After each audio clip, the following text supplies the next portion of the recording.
Hello बच्चों, नमस्कार। क्या हालचाल, कैसे हैं आप सभी लोग। मुझे उम्मीद है आप एकदम झक्कास होंगे, बेहतरीन, शानदार, जिंदाबाद और जबरदस्त होंगे। तो आप सभी का स्वागत है फिर से नए सेशन में, जो सेशन आधारित है बेसिकली पदार्थों के ऊष्मीय गुण कह लो इसको। मैं अपने हाथों से लिख देता हूँ, ऊष्मा का ही है, लेकिन इसके दो भाग हैं, तो हम इसमें लिख देते हैं पदार्थों के ऊष्मीय गुण।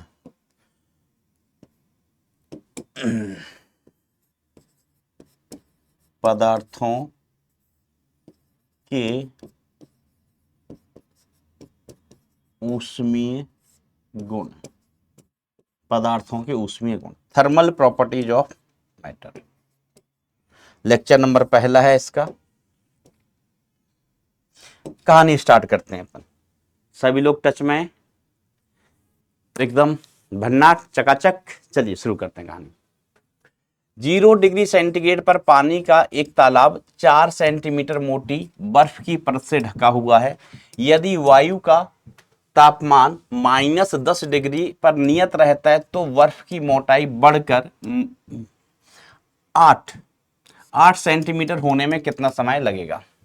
बर्फ की ऊष्मीय चालकता हमें दी गई है, संलग्न गुप्त ऊष्मा कितनी है, इतनी है, बर्फ का घनत्व तो हमें दिया गया है, सारी चीजें बेटा हमें दी गई है। और ये बड़ा कॉमन क्वेश्चन है, इसकी थ्योरी अपन ने क्लास में की हुई है, मैंने क्लास में ये आपको करके बताया था। ठीक है, फिर से देखिए एक बार। देखो होता क्या है दोस्तों, मान लीजिए तालाब है आपका,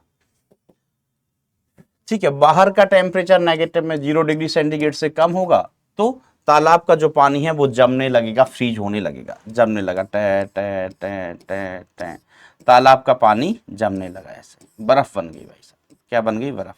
यहां तक बर्फ बन चुकी है। मान लीजिए बर्फ कितनी बन गई है? वाई हाइट की, वाई हाइट की बर्फ जम चुकी है। यहाँ का तापमान क्या होगा मास्टर? तो हमने कहा ये तो आइस है अपनी। अब आइस और वाटर कांटेक्ट में, ये आइस है, ये यहां पर क्या है बेटा? पानी है, अभी भी ये जमा नहीं है।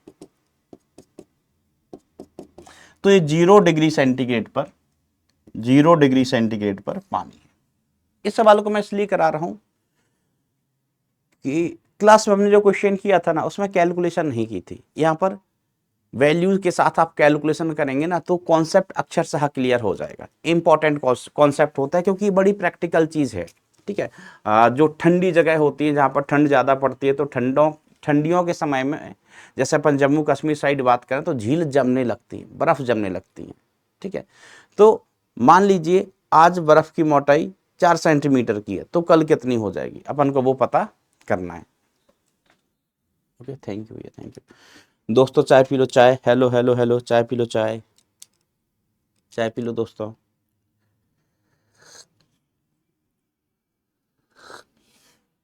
चलिए चाय पीते पीते अपन काम करते हैं। यहाँ का तापमान हमें पता चल गया है। ठीक है, तो हम बात करें अब यहां पर जब बर्फ बनेगी, बर्फ बनेगी बेटा, तो यहाँ ऊष्मा निकलेगी। यहां से क्या होगा बेटा? ऊष्मा निकलेगी। जैसे जैसे बर्फ बन रही होगी तो वो ऊष्मा निकल रही होगी, और कहाँ जा रही है बेटा? वातावरण में। ऊष्मा कहाँ निकल के जा रही है बेटा? वातावरण में। ठीक है, चलिए, तो ऊष्मा प्रवाह की दर D Q upon D T अपन लिखें तो D Q upon D T is equal to, अपन लिख लेते हैं तापांतर, तापांतर बटे तापीय प्रतिरोध। याद आ रहा है? ठीक है, ऊष्मा प्रवाह की दर, आप इसको थर्मल धारा भी कहते थे, इसको हम D Q by D T भी लिखते थे, D Q by D T भी लिखते थे। इसको हम कहते थे तापांतर बटे तापीय प्रतिरोध। तापीय प्रतिरोध क्या होता था बेटा? L by K, L by K A. ठीक है, तो यहां पर अपन देखें D Q by D T का मान, D Q by D T is equal to कितना हो जाएगा? तापांतर कितना हो गया? तो यहां का ताप तो 0 डिग्री सेंटीग्रेड है, और जहां बर्फ जा रही है वहां का ताप -10 डिग्री सेंटीग्रेड है, बटे आर थर्मल। या हम इसमें को टी में ही खेल लेते हैं। चलो, इस दर का तापमान हमने ले लिया टी एस। अरे यार सब में ठीक है, बाद में एक साथ वैल्यू पुट कर देंगे। ठीक है, ये हमने मान लिया टी सराउंडिंग का, परिवेश का ताप। T1 मान लिया, हमने पहले भी T माना था। यहाँ पर ताप कितना है 0, तो तापांतर अपन क्या लिखेंगे 0 माइनस माइनस का T1, माइनस का T1 बटे L बाय K किसका, आइस का, और एरिया किसका, इस कंटेनर का, इस पात्र का क्षेत्रफल। ठीक है, ऐसा। L क्या होगा बेटा, ये लंबाई बाई कि ऊष्मा यहां से चली यहां पहुंच गई, ऊष्मा यहां से चली यहां पहुंच गई। तो बेटा D Q by D T का मान लिख लो जल्दी से। D Q by D T is equal to यहाँ के आइस का, है ना, के आइस का ही है, इनटू ए तापांतर कितना हो गया T1 हो गया, डिवाइडेड बाय क्या हो गया, बाई हो गया। अब हम डी क्यू का मान निकालते हैं। डी क्यू क्या है कि बर्फ बाई हाइट की जम चुकी है, हमने कहा और बर्फ कितनी जमी, डी वाई, और बर्फ कितनी जमी, डी वाई। तो डी वाई बर्फ जमने में कितनी ऊष्मा निकलेगी, डी क्यू क्या है, डी वाई बर्फ जमने में निकली ऊष्मा, तो ये निकलेगी एम, डी क्यू छोटी सी ऊष्मा है तो डी क्यू बराबर कितना होगा, छोटा सा द्रव्यमान M into latent heat of fusion. ठीक है, अपन को पता है ना Q बराबर अपन क्या लिखते हैं, एम इंटू एल एफ, गलन की गुप्त ऊष्मा। अगर एम द्रव्यमान बर्फ गल के पानी बन रही है तो उसको हमें ऊष्मा देनी पड़ेगी, ऊष्मा देनी पड़ेगी। बर्फ को अगर हमें गलाना है तो हमें इतनी ऊष्मा देनी पड़ेगी। लेकिन अगर पानी जम रहा है, मतलब पानी ठंडा हो रहा है, पानी से बर्फ बन रही, तो ऊष्मा निकलेगी, तो इतनी ऊष्मा निकलेगी। ठीक है, बरोबर। अब हम यहाँ छोटी सी ऊष्मा लिख रहे हैं तो ये डी क्यू हो जाएगा, D Q is equal to D M into L F हो जाएगा, D M into L F. तो D Q is equal to कितना हो गया, डीएम की वैल्यू, ये डीएम की वैल्यू अभी अपन देखते हैं। डीएम की वैल्यू कितनी होगी, तो हम कहेंगे डीएम है बेटा यहाँ का, इसका द्रव्यमान, इसका द्रव्यमान कितना है डीएम। तो इसका अगर हम द्रव्यमान लिखें तो इसका द्रव्यमान डीएम इज इक्वल टू हो क्या जाएगा, डीएम इज इक्वल टू अपन लिखेंगे rho into DV, rho into DV. रो किसका, आइस का, क्या बना, ये आइस बना। तो डीएम इज इक्वल टू हम लिखेंगे रो आइस का इंटू इसका आयतन। तो इसका आयतन कितना हो जाएगा, क्षेत्रफल कितना है ए, चौड़ाई कितनी है डी बाई, क्षेत्रफल गुणा चौड़ाई क्या होता है, आयतन होता है दोस्त। तो डीएम का मान कितना हो गया, ये हो गया रो आइस का into area into D Y into L F, into L F. अब इसका मान उठा के बेटा हम यहाँ डी क्यू में रख देंगे, अगले पन्ने पर रख देते हैं। तो अगले पन्ने पे चलेंगे तो डी क्यू की जगह अपन लिख लेंगे rho A D Y into latent heat of fusion divided by D T is equal to, ऊपर क्या था, K A T one divide by what, Y, divide by Y. अब इसमें ऐसे देखिए भाई साहब, ए से ए उड़ गया, ए से ए उड़ गया। अब पदों को व्यवस्थित कर लो। तो इधर रो कांस्टेंट है, एल एफ कांस्टेंट है, ठीक है, और ये बाई इधर आ गया तो बाई इंटू डी वाई हो गया। इधर के कांस्टेंट है, T1 कांस्टेंट है, इंटू डी टी हो गया, इंटू डी टी। अब इसको बेटा इंटीग्रेट कर लो, इसको क्या करेंगे हम, इंटीग्रेट करेंगे। समय में लिमिट 0 से टी, 0 से टी, ठीक है। बाई में लिमिट कहां से कहां तक लगेगी, कमेंट में बताओ। अरे यार भाई बताओ, ऐसे काम नहीं चलेगा। तो आप कहेंगे सर बाई में लिमिट लगेंगी, पहले 4 सेंटीमीटर तो जमी हुई थी, अब 8 सेंटीमीटर तक जमाना है, तो बाई में लिमिट अपन लगाएंगे 4 सेंटीमीटर से, 4 से 8, 4 से 8, 4 सेंटीमीटर से 8 सेंटीमीटर, 4 सेंटीमीटर से 8 सेंटीमीटर, ठीक है, ओके। चलिए सेंटीमीटर को मीटर में कन्वर्ट करें क्या, क्योंकि डेंसिटी इसमें है तो हम डेंसिटी को बदल लेंगे। ये तो कैलोरी पर ग्राम में ही है, सारी चीज उसमें है, ठीक है। चालकता को बदलना पड़ेगा, तो अपन एक काम करते हैं, एक काम करेंगे,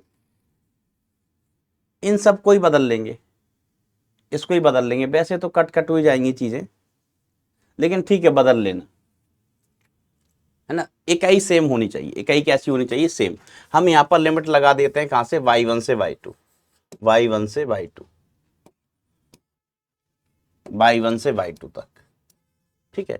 y1 का मान कितना है, y1 का मान होगा बेटा 4 सेंटीमीटर, y2 का मान कितना होगा बेटा 8 सेंटीमीटर, 8 सेंटीमीटर। तो इंटीग्रेट करें, तो इंटीग्रेशन जब आप करने जाइएगा तो rho constant L F constant y का इंटीग्रेशन क्या हो गया बेटा Y square by two limit y1 से लेके y2 तक, y1 से लेके y2 तक is equal to k into T1 और dt का इंटीग्रेशन t लिमिट 0 से लेके t हो गई।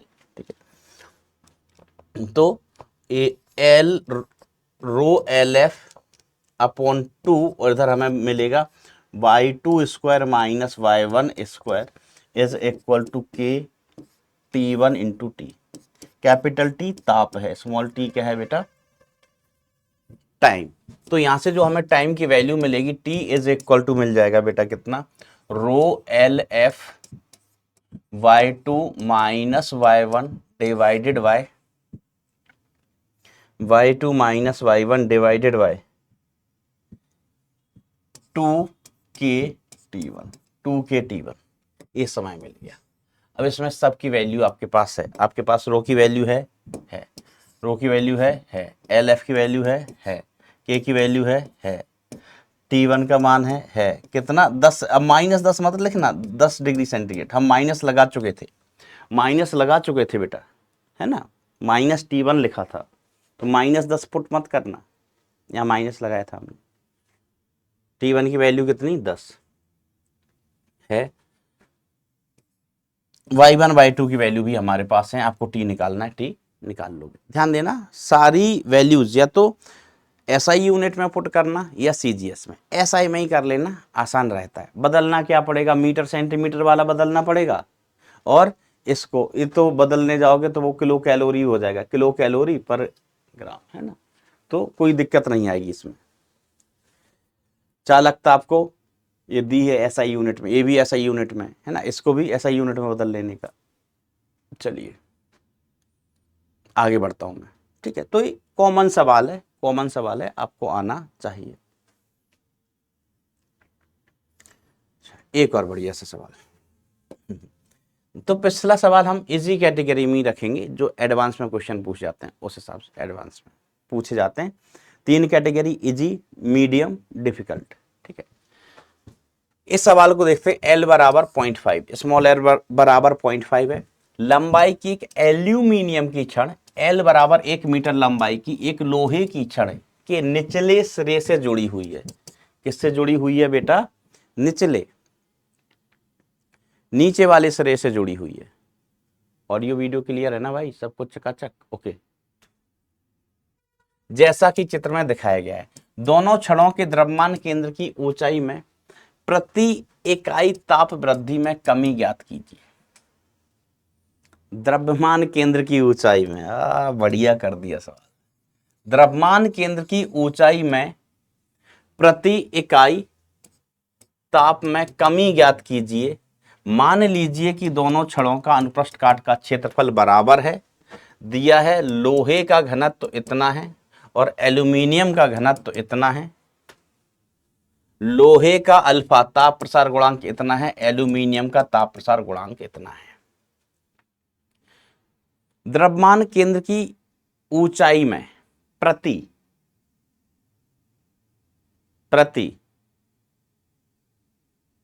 इकाई ताप परिवर्तन में कमी ज्ञात कीजिए। ठीक है, कहाँ का ताप क्या है, तापमान वगैरह नहीं दिया है, कोई बात नहीं, प्रति इकाई पूछा है, प्रति इकाई ताप में कमी, प्रति इकाई ताप परिवर्तन में कमी ऊंचाई में। तो मान लीजिए कि इनका द्रव्यमान केंद्र कहाँ है, पता नहीं,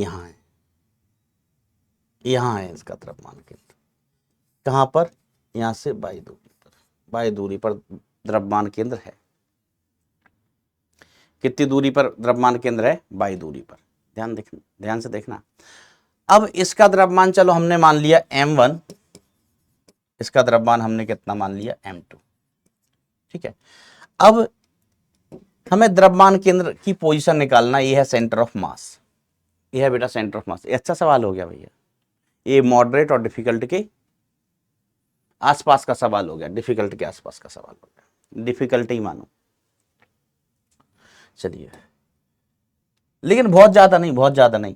देखो बड़ा आसान, मजा आएगा आपको। हमने कहा इसका सेंटर ऑफ मास कितनी नीचे होगा, हमने कहा L/2 पर। देखो दो रॉड है, इसका सेंटर ऑफ मास, इसका सेंटर ऑफ मास, इस रॉड का सेंटर ऑफ मास हमने मान लिया कहां पर होगा, L/2 पर, और उसका सेंटर ऑफ मास कहां होगा, यहां पर होगा। इसका सेंटर ऑफ मास यहां पर होगा, ठीक है, ये वाला। तो इसका सेंटर ऑफ मास हम मान रहे हैं y2 पर, इसका सेंटर ऑफ मास हमने मान लिया है कहां पर, y1 नीचे। तो ध्यान देना, y1 का मान कितना होगा, इसका द्रव्यमान हमने m1 माना है। इसका द्रव्यमान एक हमारे पास द्रव्यमान कितना है, m1, जिसके निर्देशांक कितने हैं, 0,y1 ले लो, 0,y1, ठीक है। दूसरा द्रव्यमान हमारे पास m2 है, इसके निर्देशांक 0,y2 है, 0,y2। अब ये y1 y2 के मान लिख लो, y1 y2 के मान लिख लो। तो बेटा y1 का मान कितना हो गया, कैपिटल L/2 हो गया। हाँ सर हो गया। सेंटर ऑफ मास से याद आया, मुझे एक सवाल अपन ने किया था, उसमें मैंने एक चीज छोड़ दी थी, मैं बताऊंगा। वो हमने क्वेश्चन किया था शायद रोटेशन में या वर्क पावर एनर्जी में, एक चीज मेरे से छूट गई थी, मैं बताऊंगा आपको। y2 is equal to, centre of mass दिखते ही मुझे याद आ गया,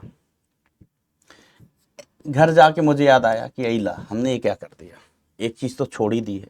चलो y2, देखो यहां से यहां तक की दूरी L, और ये कितना हो गया, L/2, ये वाली दूरी L/2। बात क्लियर होगी।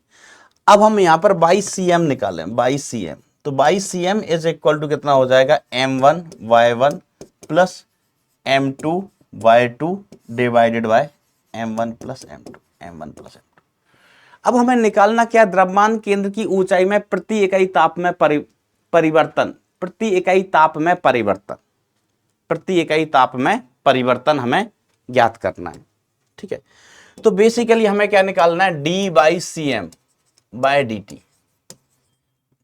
भाई dt कह दो, थीटा कह दो, ताप को क्या ले लेते हैं, चलो हम ताप को t लेते हैं, तो dy/dt। t क्या है बेटा, ताप है, कैपिटल T क्या है, ताप है।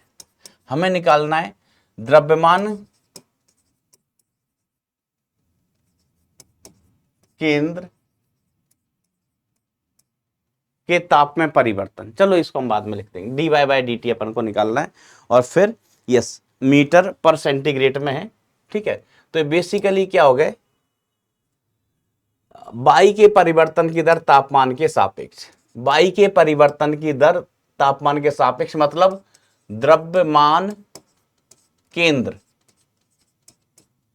की स्थिति, द्रव्यमान के बाई cm क्या, द्रव्यमान केंद्र की स्थिति, द्रव्यमान केंद्र की स्थिति में ताप के साथ परिवर्तन, है ना। अब इन्होंने कहा द्रव्यमान केंद्र की ऊंचाई, क्योंकि ऊपर नीचे है तो ऊंचाई नीचाई कह लो, कि ऊंचाई कितनी नीचाई कितनी, ठीक है। तो द्रव्यमान केंद्र की स्थिति में इकाई ताप में परिवर्तन, कि ताप के साथ परिवर्तन, ठीक है, प्रति डिग्री सेंटीग्रेड ताप में परिवर्तन, ठीक है। तो द्रव्यमान केंद्र की स्थिति में ताप के साथ परिवर्तन आपको ज्ञात करना है। तो ये हमारे पास बाई है, हाँ सर है। इसका अवकलन कर दो बच्चा, इसका क्या कर दो, अवकलन, इसका हम अवकलन करेंगे। तो पहले हम वैल्यू पुट करते हैं, बाई cm निकालते हैं, पहले अपन क्या करते हैं बेटा, बाई cm निकालते हैं, फिर अवकलन करेगा, फिर हम अवकलन करेगा। L में परिवर्तन, इसमें परिवर्तन, उसमें परिवर्तन। पहले हम सेंटर ऑफ मास की स्थिति निकालते हैं, साथ देना मेरा। तो by cm is equal to, हमने लिखा है m1, y1 का मान कितना, L/2 प्लस m2, इसका मान कितना, इसको मैं ऐसे लिख दूं, 2L plus L whole upon two divided by m1 plus m2, m1 m2 इनके द्रव्यमान है। सर वो तो दिए नहीं गए, हमने कहा घनत्व तो दिया है, घनत्व तो दिया है, हम लिख लेंगे, डोंट वरी। अनुप्रस्थ काट के क्षेत्रफल भी समान है, हम सब लिख लेगा।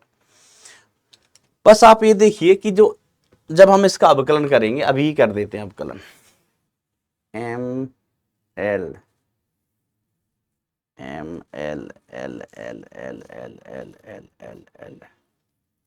चलिए हम इसका अवकलन करते हैं। अभी करें अवकलन, तो D Y upon D T करते हैं, D Y upon D T.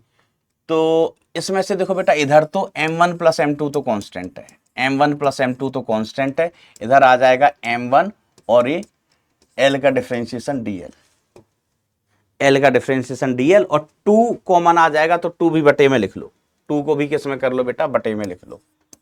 2 कौन सा 2 है बेटा, ये वाला 2, ये वाला 2 कॉमन आके बटे में आ जाएगा, तो 2m1 m2, ठीक है, ऐसा वाला, प्लस इधर m2 इधर 2dl plus dl, 2dl plus dl, ऐसा हो गया 2dl प्लस dl, बरोबर, 2dl प्लस dl। अब अपन मान सिंप्लीफाई करते हैं कि इसका मान, इसका मान, इसका मान, इसका मान, सबका मान लिखते हैं, सबका मान लिखते हैं, ठीक है। तो m1 इज इक्वल टू कितना हो गया, ध्यान देना, तो रो किसका ऊपर है, आयरन, रो आयरन का एरिया इंटू लेंथ किसकी, आयरन की, which is capital L, which is capital L, ऊपर वाले का देखो लेंथ कैपिटल एल है। अब आप कोशिश करो इसका m लिखने का, तो आप कहेंगे m किसका, एल्यूमिनियम का, तो रो किसका ले लो, एल्यूमिनियम का, एरिया इंटू लेंथ किसका, एल्यूमिनियम का, जो आपने कितनी मानी हुई है, एल। डन है सर, डन है सर।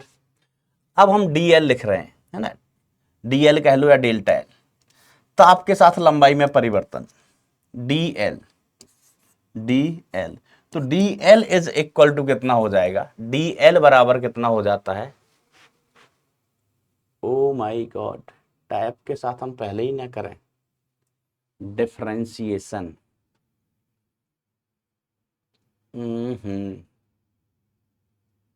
dt आएगा उसमें भी,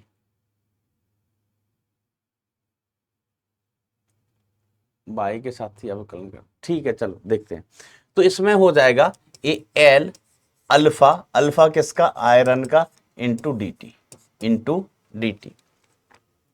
डी एल लिखेंगे तो D L is equal to क्या लिखेंगे, एल अल्फा किसका, एल्यूमिनियम का, इंटू डी टी, ठीक है। हमने टी के साथ अवकलन किया है बेटा, तो हमें वहां टी भी लिखना पड़ेगा। अभी आप इसको सिर्फ डी वाई करो, डी वाई लिखो, कि नहीं तो यहाँ D L by D T भी लिखना पड़ेगा। सर टी के सापेक्ष करना है अवकलन, टी के सापेक्ष करना है तो देखो टी के सापेक्ष कर लो, देखो चलो ऐसा था, टी के सापेक्ष अवकलन किया ना बेटा, तो यहां अवकलन करने के बाद सिर्फ डीएल नहीं आएगा, एम तो कांस्टेंट है, अवकलन करने के बाद क्या आएगा, डीएल बाई डी टी के सापेक्ष अवकलन कर रहे हैं, यहां पर डीएल बाई डी टी, यहां पर भी अवकलन करने के बाद क्या आएगा बेटा, डीएल बाई डी टी, नहीं तो डी टी फंसता भाई, ऐसे ऐसे आएगा, ठीक है। अब हमारे पास यहां से मान है, ये dl बाई डी टी का मान कितना आ जाएगा इस समीकरण से, dl बाई डी टी, समझना dl बाई डी टी कितना आ जाएगा, l अल्फा एफ ई, आ गया सर, आ गया। यहां से हमारे पास dl बाई डी टी का मान कितना आ जाएगा, इसका मान आ जाएगा l alpha aluminium, l alpha aluminium. इनके मान पटक दो, यहां ले जाके, यहां पर ले जाके बेटा इनके मान पटक दो, सर पटकें आओ। तो D Y upon D T, M के मान अभी रखें, एम के मान अभी रखें, बड़ी मुसीबत है, बड़ी मुसीबत है, ठीक है, चलो रख लेते हैं। m1 का मान रखा तो रो एफ ई एरिया इंटू लंबाई, ठीक है, इसका मान कितना हो गया, L alpha F E, L alpha F ई। m2 का मान लिखा तो m2 का मान कितना हो गया, रो किसका, एल्यूमिनियम का, इंटू एरिया इंटू एल, फिर ये कितना होगा 2dl by D T, dl by D T कितना होगा साहब, dl बाई डी टी होगा अल्फा एफ ई, एल नहीं L alpha F E, dl by D T कितना होगा, L alpha aluminium, L alpha aluminium divided by 2, ठीक है, into इसका मान rho F E into area into L plus rho aluminium area into small L, सबके मान रख दिए गए, सबके मान रख दिए गए। थोड़ी सी क्या, एरिया कॉमन आके कट जाएगा, एरिया दिया नहीं था ना, दिया नहीं था ना, तो हर जगह ऐसे बेटा एक कॉमन आके कट जाएगा, कॉमन आके कट जाएगा एरिया। अब देखो बचा क्या, be careful, D Y by D T हमें चाहिए capital T, D Y by D capital T, तो D Y upon D T is equal to हमें मिलेगा यहां से आयरन का घनत्व L square into alpha F E, alpha F E plus rho aluminium का, गुणा कर दो पूरे में, तो एक 2 आएगा, रो किसका आएगा, एल्यूमिनियम का आएगा, स्मॉल एल कैपिटल एल आएगा, और अल्फा किसका आएगा, आयरन का आएगा, अल्फा किसका आएगा बेटा, आयरन का, प्लस और गुणा करेंगे तो रो किसका आएगा, एल्यूमिनियम का आएगा, रो किसका आएगा बेटा, एल्यूमिनियम का आएगा, रो किसका आएगा, एल्यूमिनियम का आएगा, एल स्क्वायर आएगा, और अल्फा किसका आएगा, एल्यूमिनियम का आएगा, डिवाइडेड बाय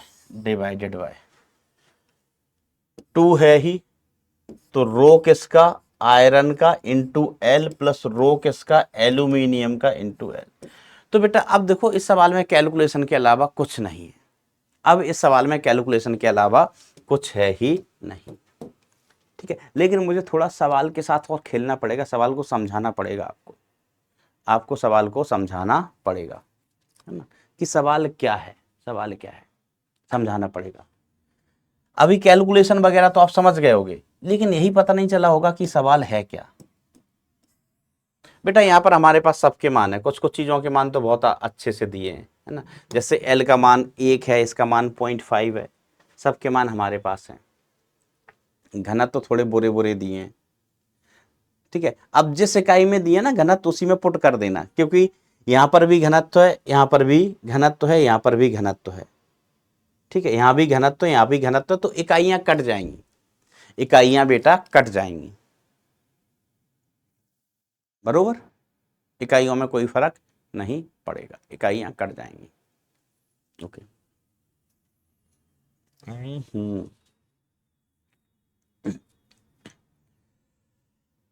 तो बस भाई ऐसी कहानी है, ऐसा सब मान आपको दिए गए, थोड़ी सी बस कैलकुलेशन तो बेटा है, बुरी सी कैलकुलेशन। अब मैंने आपको ये बोला है कि जेई में, मैंने आपको बोला है कि जेई में कि कैलकुलेशन अगर ऐसी देंगे, मतलब ऐसे सवाल देंगे तो कैलकुलेशन इतनी बुरी नहीं देंगे, क्योंकि कैलकुलेटर अलाउड नहीं है। कैलकुलेटर अलाउड होता तब तो फिर एक ऐसी भी कैलकुलेशन दे सकते थे, अगर कैलकुलेटर अलाउड होता तो एक ऐसी भी कैलकुलेशन दे सकते थे, ठीक है। अब मान लीजिए यहां पर एक कैलकुलेशन इस टाइप की दी ही है, ठीक है, तो मान अच्छे दे देंगे, मान अच्छे से दे देंगे, ठीक है। 0.5 दिया, 1 दिया, इसका मान हो सकता है 7 दे देते, इसका मान बढ़िया से 4 दे देते, है ना, ये मान अच्छे अच्छे दे देते तो आसान हो जाता। अब जैसे 10 की घात -6 तो वैसे ही कट जाना है, सर क्यों कट जाएगा, हमने कहा देखो 10 की घात -6 वाला पद इसमें भी आएगा, इसमें भी आएगा, इसमें भी आएगा, ये अल्फा एल्यूमिनियम का है, इसमें भी नहीं, यहाँ नहीं आएगा, वो कॉमन ही आ जाएगा, कॉमन आएगा 10 की घात -6 कॉमन आ जाएगा। तो वैल्यूज आसान दी होंगी तो बहुत बड़ी चीज है नहीं, है नहीं। अब हो सकता है कि एग्जाम में वैल्यू ना देखे, इसी फॉर्म में पूछ ले कि कौन सा ऑप्शन करेक्ट है, तो ऐसा कर सकते हैं बेटा, बरोबर। अब देखो ये सवाल क्या है, समझना, जरा समझना, थोड़ा सा सवाल समझिएगा, है ना, कि क्या कहना चाहते। इन्होंने कहा कि एक रॉड है, एक रॉड है, सिर्फ एक रॉड होती, सवाल समझना, ये इंपॉर्टेंट चीज है, इससे दिमाग खुलेगा। एक रॉड है, लंबाई कितने सही, सर इसकी लंबाई मान लीजिए एल है, इसका सेंटर ऑफ मास कहाँ होगा, सेंटर ऑफ मास कहाँ होगा, ठीक बीचों बीच, ठीक है, यहाँ से कितनी दूरी पर, L/2 पर सेंटर ऑफ मास होगा, कोई दिक्कत वाली बात नहीं। अब किसी ने कहा कि चलो हम इसका ताप बढ़ाते हैं, हमने इसका ताप बढ़ा दिया, ताप बढ़ा के क्या कर दिया, डेल्टा टी, ताप बढ़ा के हमने इसका डेल्टा टी से ताप बढ़ा दिया, तो अब इसकी लंबाई कितनी हो जाएगी, सर इसकी लंबाई हो जाएगी L + dl या डेल्टा L हो जाएगी। सेंटर ऑफ मास कहाँ चला गया, सर सेंटर ऑफ मास पहले ठीक बीच में था, अभी भी ठीक बीच में ही होगा, लेकिन यहाँ होगा, लेकिन अब सेंटर ऑफ मास की दूरी कितनी होगी, ये हो जाएगी L + dl/2, L + dl/2, centre of मास की वैल्यू बदल जाएगी, सेंटर ऑफ मास की वैल्यू बदल जाएगी। तो ये तो आसान केस था एक रॉड का ना। यहां से यहां अपन ने क्या किया, ताप बढ़ाया डेल्टा टी डिग्री सेंटीग्रेड से या dt से डिग्री सेंटीग्रेड से। अब यहां पर अगर दो रॉड होती, समझना, यहां पर ही अगर इसकी एक की जगह दो रॉड होती, कितनी आसान चीज है, कितना आसान सवाल है। अपन ने कैलकुलेशन कर ली लेकिन सवाल नहीं समझा। वही है, कभी मैं पहले सवाल समझाता हूं फिर कैलकुलेशन की तरफ भागते हैं कि कैलकुलेशन तो हो ही जाएगी। यहां पर पहले अपन ने कैलकुलेशन की, उल्टे खेलने की कोशिश की। बेटा दिमाग की चारों तरफ से घिसाई होनी चाहिए, चारों तरफ से घिसाई। उल्टा खेल रहे हैं, एक रॉड दूसरे रॉड, लंबाइयां दोनों की अलग अलग, क्षेत्रफल समान। अब आपको समझने में भी मजा आएगा। ओ माय गॉड सर, ऐसा था क्या, इतना आसान था? ऐसा लगेगा भी आपको, अभी लगेगा।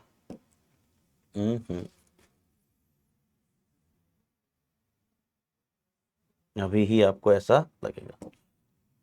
जल्दी कर भाई।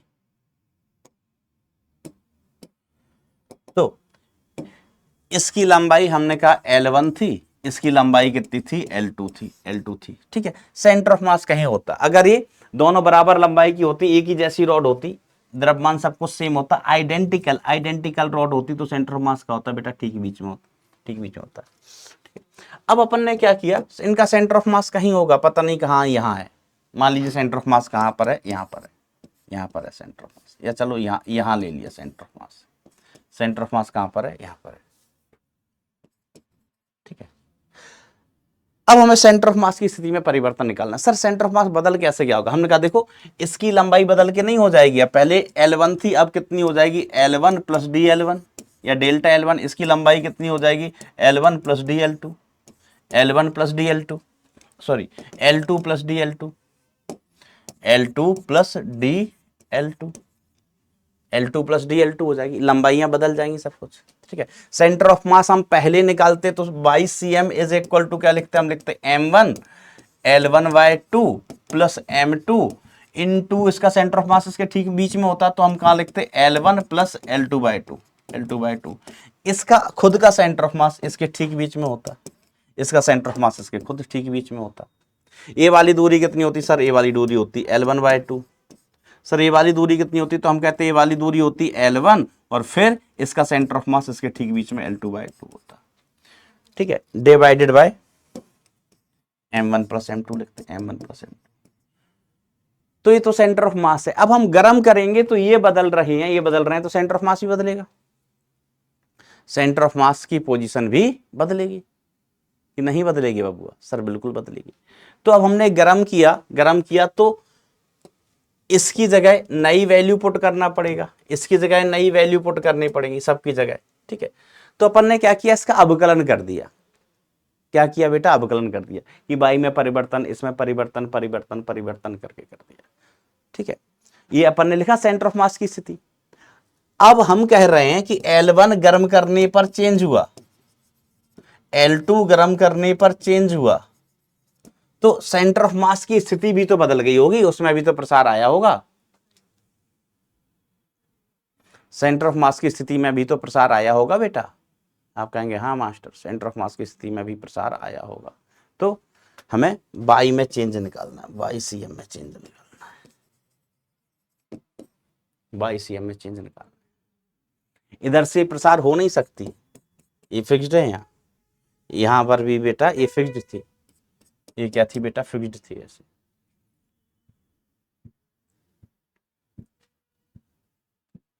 समझे बात को ऐसे? तो आप लंबाई में परिवर्तन जानते हैं, तो सेंटर ऑफ मास में भी परिवर्तन निकाल लेंगे। उसके लिए हमने क्या किया, अवकलन कर दिया। क्या कर दिया बेटा, अवकलन कर दिया। ठीक है, देखो इस केस में सेंटर ऑफ मास की स्थिति में परिवर्तन निकालना कितना आसान था।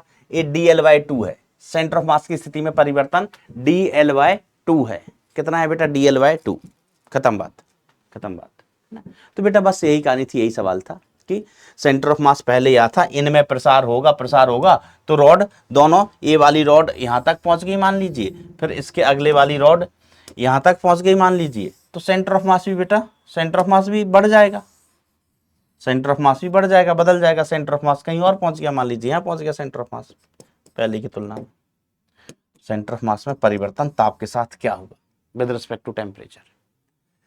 अब अगर आप खुरापाती तो आपके दिमाग में सवाल आ सकता है कि मास्टर मास्टर मास्टर मास्टर हमें पता है कि सेंटर ऑफ मास के लिए बाहरी, सेंटर ऑफ मास की स्थिति में परिवर्तन के लिए बाहरी बल चाहिए, सेंटर ऑफ मास की स्थिति में परिवर्तन के लिए बाहरी बल चाहिए, यहाँ पर बाहरी बल है ही नहीं। हमने कहा है, देखो ये यहाँ पर फिक्स्ड है तो ये बल लगा रहा होगा। अगर रॉड फ्री रखी है, जैसे ये रॉड है, ये रॉड है, अकेली रॉड है, ऐसे हमने इसको गर्म किया, हमने इसको गर्म किया तो इसमें प्रसार होगा, लेकिन इसके सेंटर ऑफ मास की स्थिति में परिवर्तन नहीं होगा। अगर ये दोनों तरफ से खुली हुई थी, अगर ये यहाँ पर बंधी हुई नहीं होती, ये यहाँ पर बंधी नहीं है, अब हम इसको गर्म कर रहे हैं तो इधर भी बढ़ जाएगी, इधर भी बढ़ जाएगी, लेकिन सेंटर ऑफ मास की स्थिति जहां थी वहीं रहेगी। समझ रहे हो, सेंटर ऑफ मास की स्थिति जहां थी वहीं रहेगी। अब इस केस में क्या है, रॉड इस सिरे पर तो बंधी हुई है, रॉड इस सिरे पर बंधी हुई है, अब ये फैलना चाहती है, फैल के कहां जाएगी, इस तरफ ही जा पाएगी, इस तरफ ही जा पाएगी। सेंटर ऑफ मास यहां आगे बढ़ा, पहले यहां था अब यहां पहुंच गया, सेंटर ऑफ मास इस तरफ ही आगे बढ़ा। क्यों बढ़ा, क्योंकि रॉड इस तरफ भी फैलना चाह रही, यहां सेंटर ऑफ मास की स्थिति में परिवर्तन आया। कौन लाया, बाहरी बल कहां है, रॉड इधर फैलना चाहती, क्या इधर नहीं फैलना चाहती है। अरे किस रॉड को हम गर्म कर रहे हैं, गुब्बारे को फुला रहे हैं, कुछ भी कर रहे हैं, वो दोनों तरफ बढ़ेगा, सभी तरफ फैलेगा। अब इधर ये फैलना चाहती लेकिन यहाँ दीवार है, दीवार धक्का दे रही कि तुम यहाँ से फैलना मत, नहीं हम तुमको फैला देंगे, तो दीवार यहाँ बल लगा रही होगी, तो ये बाहरी बल हो गया, जिससे सेंटर ऑफ मास की स्थिति में चेंज हुआ। अगर आप रॉड को ऐसे फ्री रख के फैलाओ तो कोई बाहरी बल है ही नहीं, है ना। गर्म हो रहा है तो अणुओं के बीच अपने आंतरिक बल लगते हैं, उससे फैलती है। चलिए अगला सवाल,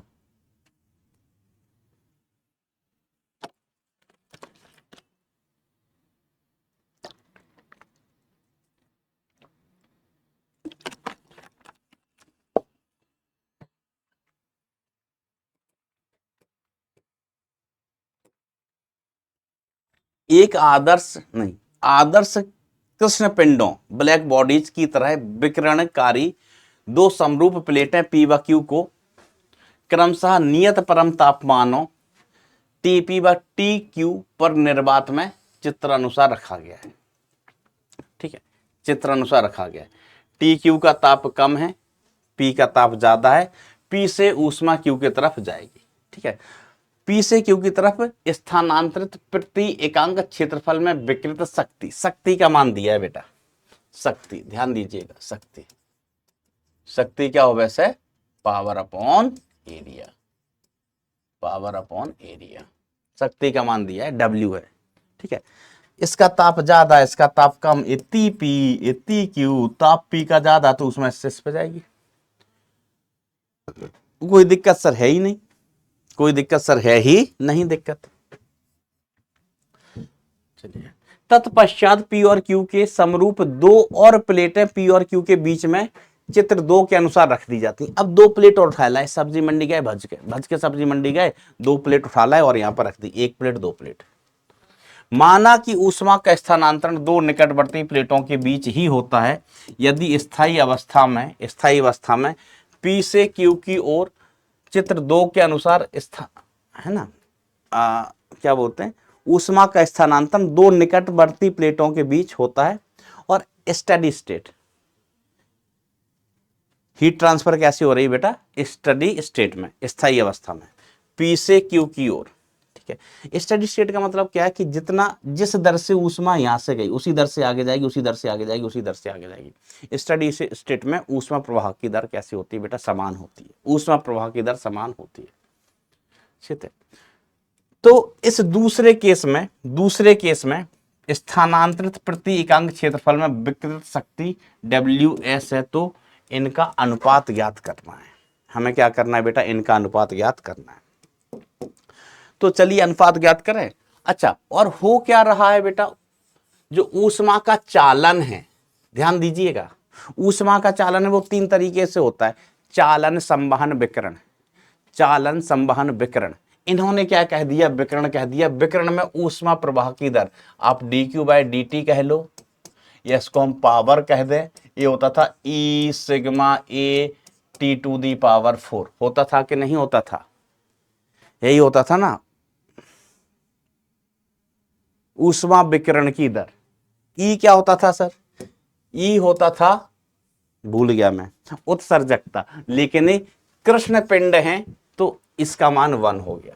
ठीक है, sigma Stefan constant, T body का टेम्परेचर। अब सवाल में देखना बात पी की नहीं की गई है, सवाल में बात किसकी की गई? शक्ति की, शक्ति की।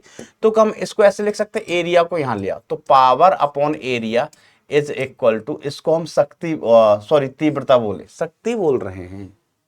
प्रति इकाई क्षेत्रफल में शक्ति, प्रति इकाई क्षेत्रफल में शक्ति बेसिकली क्या हो जाती है बेटा? तीव्रता हो जाती है। ये मैं क्या लिख रहा हूं? शक्ति, पागल, तीव्रता होती है बेटा। तीव्रता इज इक्वल टू क्या होता है?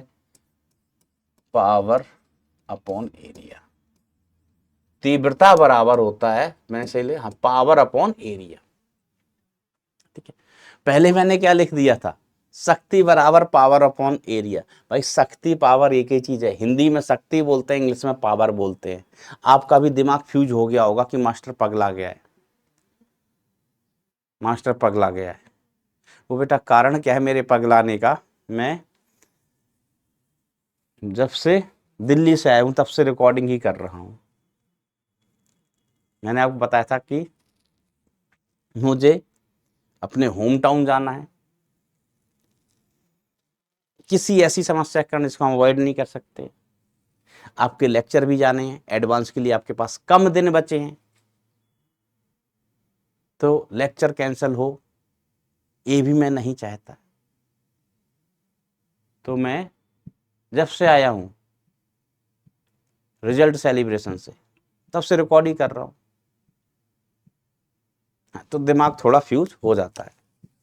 आप मेरा साथ देना, क्योंकि पहले मैंने क्या लिख दिया था? शक्ति बराबर पावर अपॉन एरिया। भैया शक्ति पावर एक ही चीज होती है, हाँ, तीव्रता बराबर होता है पावर अपॉन एरिया। तो यहां पर हमने कहा कि पावर अपॉन एरिया, ये हो गया, इसको शक्ति कहते हैं, और ये हो गया सिग्मा पावर 4, सिग्मा टी की पावर 4, ऐसा सिग्मा टी की पावर 4। तो प्रति एकांक क्षेत्रफल की शक्ति, प्रति एकांक क्षेत्रफल की शक्ति मतलब आपको वास्तव में क्या दिया गया है? तीव्रता। प्रति एकांक का क्षेत्रफल की शक्ति वास्तव में ये क्या है? तीव्रता है, तीव्रता, तीव्रता, तीव्रता ही है।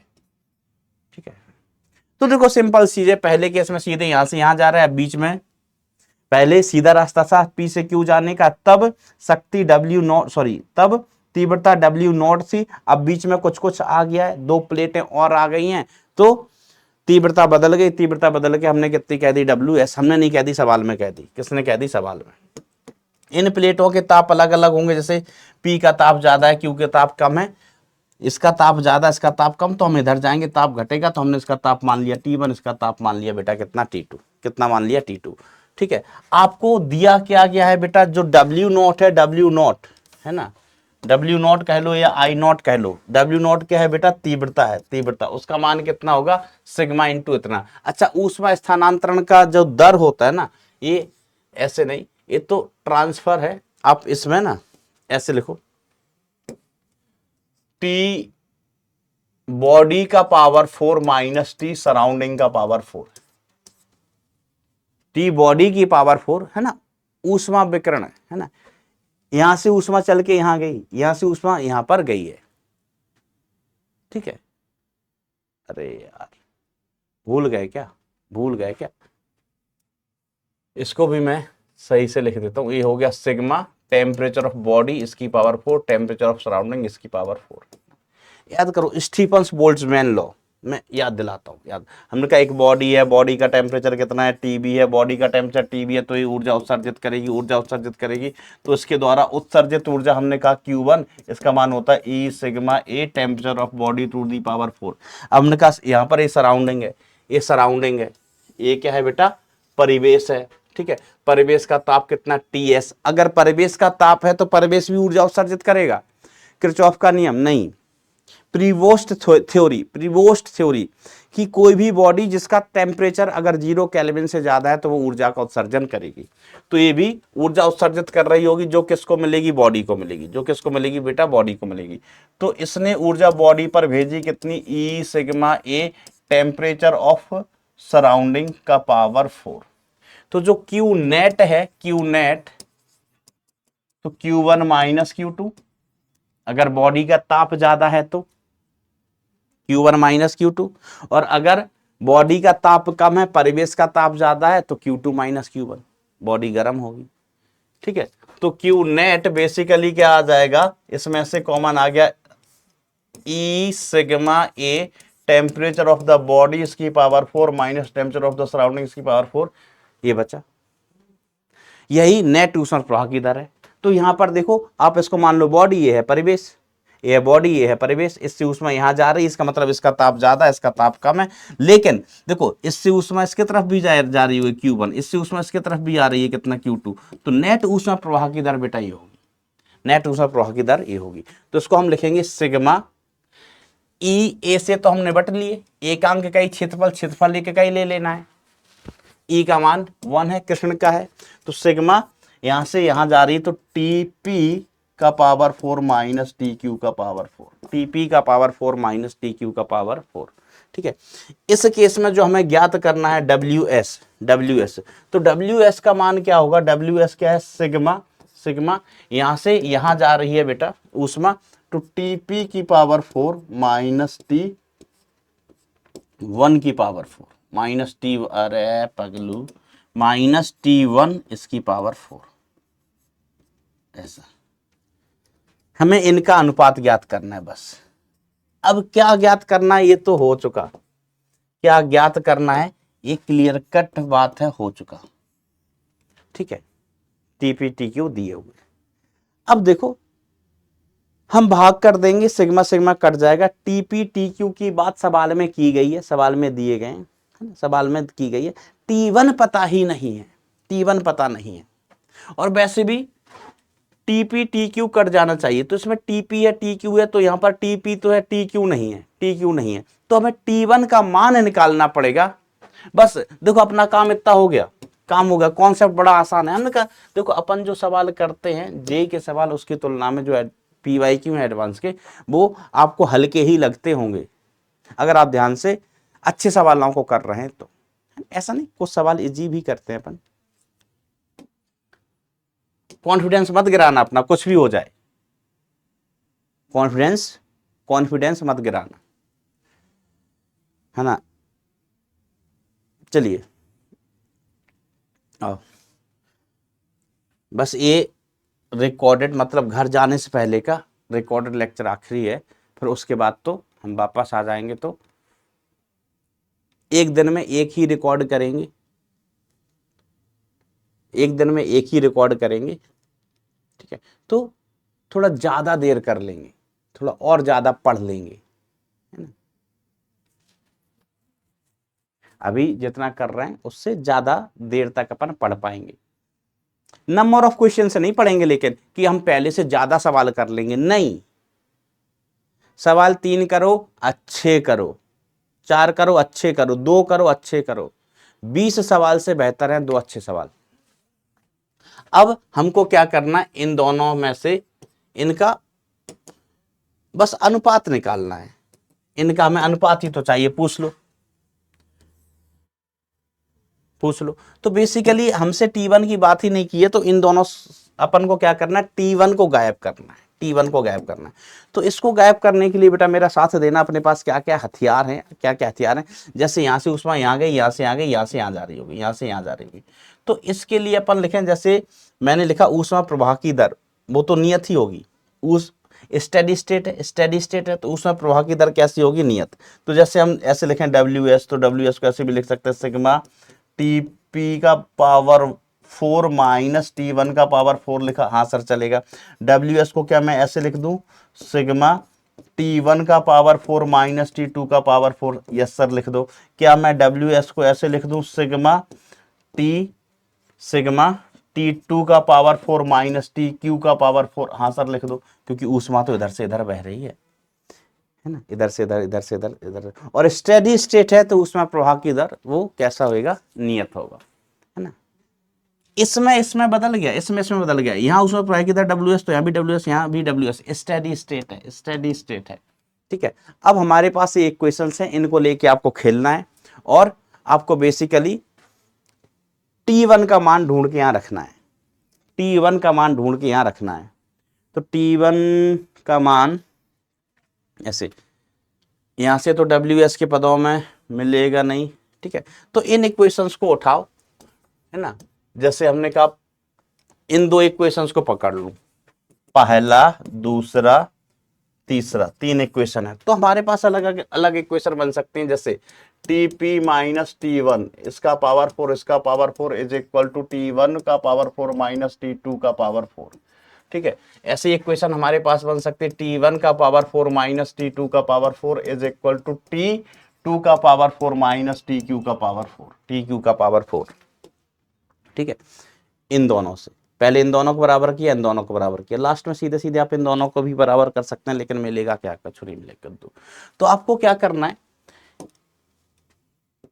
इन इक्वेशंस को सॉल्व करके, है ना, या इन 3 इक्वेशन को सॉल्व करके आपको क्या करना है, ये आपको करना है ना, आपको ये आप होमवर्क मान लो इसको, ठीक है। गूगल की हेल्प ले लेना, नहीं हो तो गूगल की हेल्प ले लेना, ठीक है।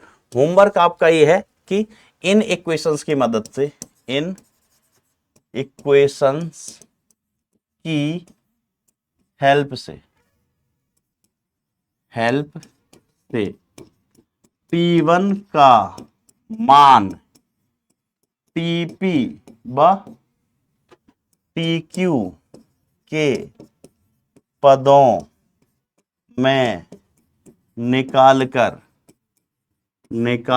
कैलकुलेशन है ये, बस निकाल कर, है ना, समीकरण B में रख देना। कैलकुलेशन है, अगर नहीं हो ना बेटा गूगल की हेल्प ले लेना, कैलकुलेशन वहां पर दिख जाएगी। PYQ है ना बेटा, गूगल पे सर्च करो, यूट्यूब पर सर्च करो, रिसेंट वाला PYQ है 25 का, तुरंत ही मिल जाएगा, है ना। इक्वेशन नंबर बी कौन सी, हमने कहा equation number A, equation number B, फिर भाग करोगे तो बस T1 ही आपको परेशान कर रहा था, T1 का मान रखोगे तो ये सब कट जाएगा, ये सब काटा कूटा मट जाएगा, क्वेश्चन सॉल्व हो जाएगा। करके आओगे, बोलो आंसर कमेंट में बताओगे, सर बगल में लिखा हुआ, फिर भी बताना, आंसर लिखना साथ में दिल बनाना, आंसर लिखना साथ में दिल बनाना, दिल वाला इमोजी बनाना, इमोजी, आंसर लिखना दिल वाला इमोजी बनाना। ओके, चलिए हम आगे बढ़ते हैं। अब हम क्या करते हैं, आगे बढ़ते हैं। लेकिन एक सेकंड भाई, माउस बंद है क्या?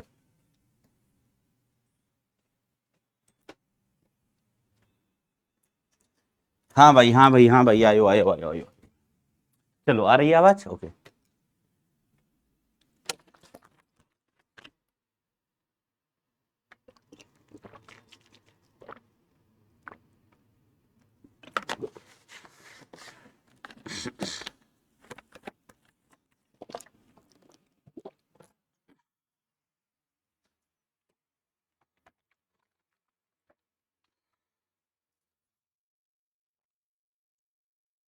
अगला सवाल देखो 24 का। एक पदार्थ की ताप मिश्रित, है ना, ताप आश्रित मतलब ताप पर निर्भर करने वाली, टेम्परेचर डिपेंडेंट विशिष्ट ऊष्माधारिता, है ना। विशिष्ट ऊष्माधारिता को बेटा अपन लोग किससे प्रदर्शित करते थे, एस से, इन्होंने क्या लिख दिया, सी, तो हम कहेंगे कोई बात नहीं, C बराबर KT से निर्धारित है, जहां के एक उपयुक्त विमाओं वाला SI इकाई में नियतांक है। T पदार्थ का परमताप है। यदि 1 किलोग्राम पदार्थ का तापमान -73 डिग्री सेंटीग्रेड से 27 डिग्री सेंटीग्रेड तक बढ़ाने में N के ऊष्मा की आवश्यकता होती है, तो N का मान क्या होगा, ठीक है। ये तो आसान सवाल है भाई। देखो हमारे पास पदार्थ है कोई, ठीक है, इसकी ऊष्माधारता फिक्स्ड नहीं है। वैसे तो क्या होता है ना कि कोई पदार्थ होता है सामान्यतः उसकी ऊष्मा धारता नियत होती है, लोहे की इतनी, पीतल की इतनी, है ना, पानी की इतनी, सोने की इतनी, है ना, एल्यूमिनियम की इतनी, तांबे की इतनी, चांदी की इतनी। लेकिन यहां पर जो पदार्थ है इसकी विशिष्ट ऊष्मा धारता एस ये फिक्स्ड नहीं है, ये केटी के बराबर है, टेम्परेचर पर निर्भर कर रही है, टेम्परेचर पर निर्भर कर रही है। ठीक है, अब देखो हमें इसका ताप बढ़ाना है, हमें इसका ताप बढ़ाना है, तो ताप बढ़ाने के लिए कितनी ऊष्मा देनी पड़ेगी। तो हमने कहा मान लीजिए हमने इसका ताप कितना बढ़ाया dt से, पहले इसका ताप कितना था, इसका ताप कितना था बेटा T था, अब हमें ताप बढ़ा के इसका करना है T प्लस डी टी। तो जो थोड़ा सा हमने ताप बढ़ाया है इसके लिए जो ऊष्मा देनी पड़ेगी dq इज इक्वल टू वो होगा ms इंटू डी टी। भाई किसी पदार्थ का ताप बढ़ाने के लिए दी गई ऊष्मा, दो ऊष्मा, एक अवस्था परिवर्तन, हम ऊष्मा देते हैं तो अवस्था परिवर्तन होता है, पानी से बर्फ, बर्फ से पानी, पानी से भाप, भाप से पानी, है ना, ऐसा। दूसरा ताप बढ़ता है, तो यहां पर ताप बढ़ाना है -73 से 27 कराना है, -73 से कितना कराना है, 27 कराना है। तो D Q is equal to कितना हो गया m का मान 1 दिया है, 1 दिया है, ठीक है। एस तो हिरा मान कितना दिया रे बबुआ, तो एस ने कहा हम हैं केटी, हम है केटी टेम्परेचर डिपेंडेंट इनटू dt। कुल ऊष्मा ज्ञात करना है, कुल ऊष्मा ज्ञात करना है तो इसका अवकलन कर दिया जाएगा, अवकलन कर दिया जाएगा। तो dq का अवकलन q हो गया, k कांस्टेंट है, इंटीग्रल t dt, लिमिट लगाओ -73 से, हमने कहा -73 से 200 केल्विन से, केल्विन में खेला करते हैं अपन, 200 केल्विन से 27 मतलब 300 केल्विन तक, 300 केल्विन तक का, ठीक है। हाँ मैं हिंट भी दिया कि केल्विन इसीलिए दिया। तो मान निकाल लेते हैं इसका, ये तो बहुत ही ज्यादा आसान सवाल हो गया, ये तो मेंस जैसा सवाल हो गया भाई। अब मैं फिर से वही बोल रहा हूं, लेकिन अब मैं बोलूंगा नहीं, समझ गए होगे, बताओ मैं क्या बोल रहा हूं कि सवाल आसान भी होते हैं, कठिन भी होते हैं, आपको चुनने होते हैं। ये बार बार क्यों बोल रहे हो मास्टर तुम, हमने कहा ताकि आपके दिमाग में बात बैठ जाए, सर हम जेई मेंस क्वालिफाइड बच्चे हैं, एडवांस देने जा रहे हैं, हमें बार बार मत बताओ। हमने कहा आई एम सो सॉरी, मुझे माफ करना बेटा, बेटा बबुआ हमको माफ कर दीजिएगा, हमसे गलती हुई गवा है। तो ये कितना आ गया, k/2 इंटू 50,000, काटा कूटा मचाओ, 25,000 आंसर आ गया।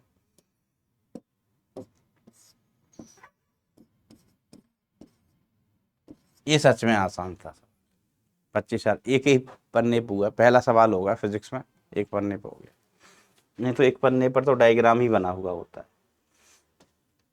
और बहुत सवाल होते हैं बेटे ये आसान आसान, हम आपको देंगे, आप करके आना। थर्मोडायनेमिक्स का तो वैसे भी आगे लेक्चर होगा, लेकिन फिर भी हम थर्मोडायनेमिक्स से बहुत सारे सवाल दे देंगे, क्योंकि हम सब करवा चुके हैं ऑलरेडी, क्लास में करवाए बेटा ये सवाल एडवांस सब क्लास में करवाए हैं, फिर भी हम आपको देंगे, ट्राई करना, फिर हम अगले लेक्चर में करवाएंगे।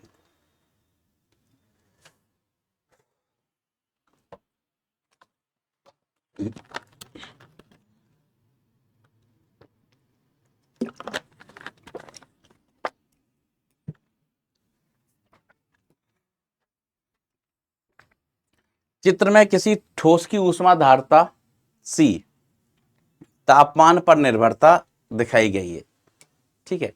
0 से 50 केल्विन तक समांतर से सतत वृद्धि होती है, मानकर कि आयतन में परिवर्तन उपेक्षणीय है, आयतन में परिवर्तन नहीं हो रहा है, निम्न में से कौन सा कथन सही है। आयतन में परिवर्तन नहीं हो रहा है, ठीक है, ऊष्मा दी जा रही है, और ताप वृद्धि और विशिष्ट ऊष्मा धारता के बीच ग्राफ आपके सामने प्रस्तुत किया गया है, ठीक है। चलिए देखते हैं, देखते हैं बेटा सवाल क्या कहता है।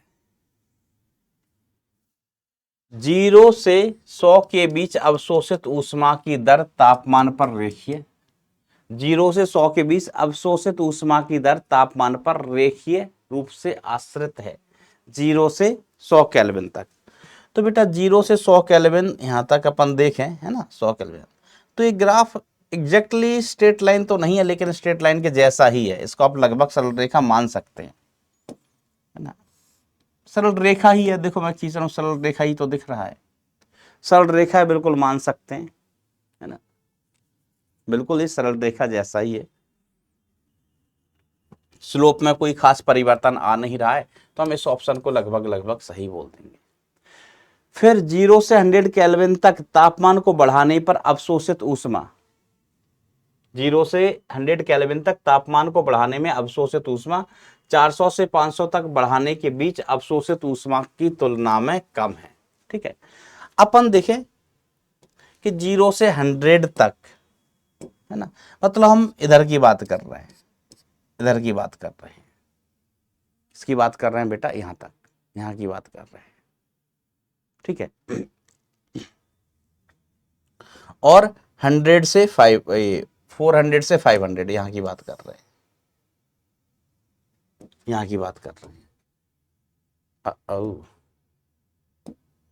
यही है ना। तो अपन देखें कि अगर मैं इस ग्राफ का एरिया लिखूं, इस ग्राफ का लिखूं बेटा एरिया, तो वो होगा इंटीग्रल बाय डॉट dx लिखते हैं अपन एरिया का। ठीक है, तो यहां पर एरिया लिखूं बेटा एरिया, तो ये कितना हो जाएगा, इंटीग्रल सी इंटू dt, सी इंटू dt। सी क्या होता है बेटा, एम एस विशिष्ट ऊष्मा, सॉरी ऊष्मा धारिता, ऊष्मा धारिता, ऊष्मा धारिता। और एस क्या होती है बेटा, विशिष्ट ऊष्मा धारिता।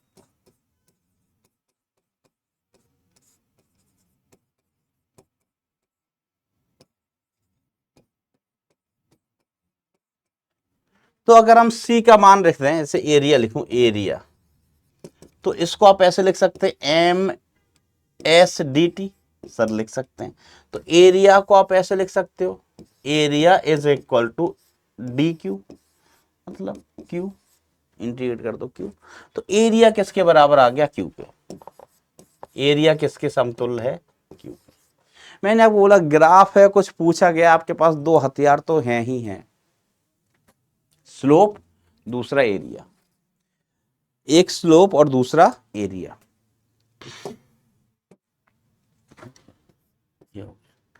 तो यहाँ का एरिया इतना, यहाँ का एरिया बताओ कहाँ का एरिया ज्यादा है, कहाँ का एरिया ज्यादा है। तो आप कहेंगे दिस एरिया इज ज्यादा, दिस एरिया इज कम। ये वाला यहाँ पर ऊष्मा क्यू का मान ज्यादा होगा क्योंकि एरिया ज्यादा है, और यहाँ पर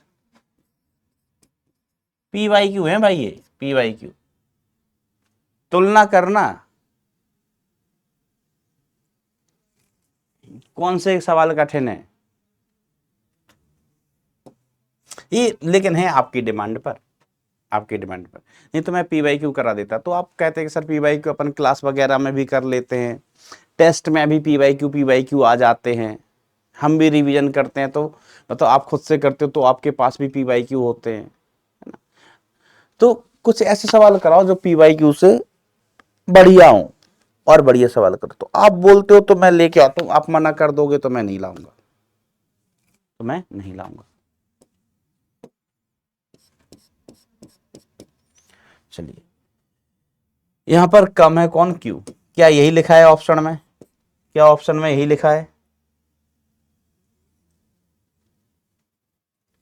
कम है, बिल्कुल सही लिखा है, बिल्कुल सही, ये ऑप्शन भी करेक्ट हो गया।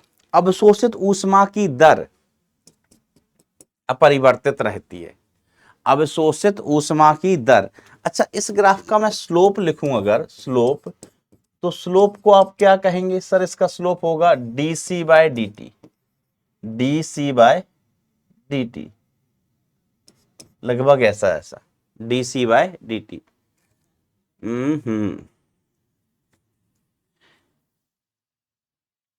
स्लोप यही होगा। तो अवशोषित ऊष्मा की दर, अवशोषित ऊष्मा की, अच्छा नीचे क्या है, ताप है ना, क्या यही है ना,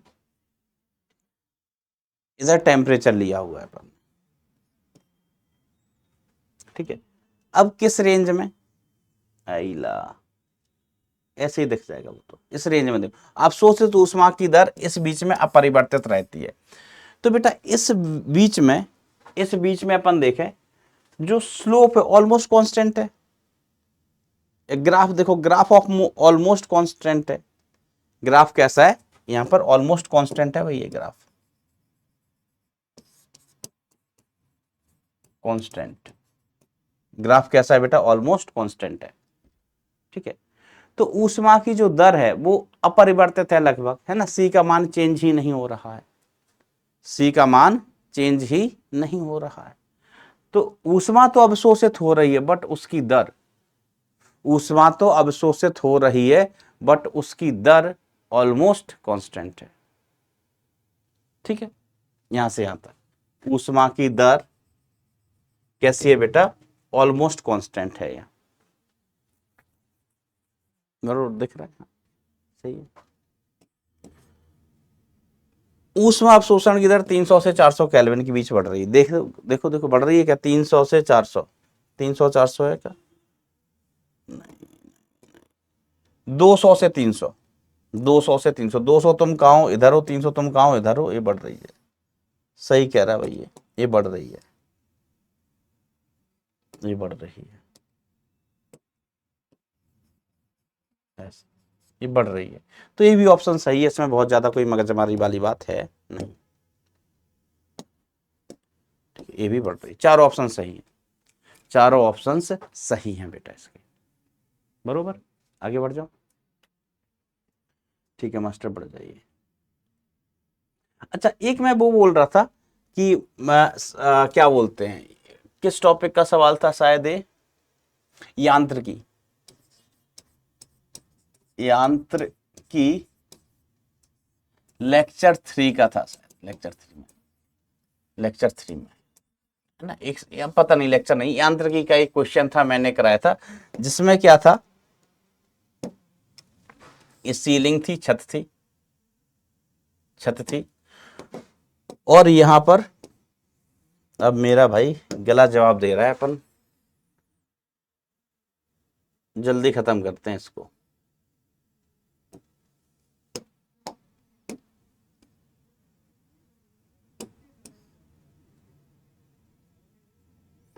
ऐसा एक सवाल था,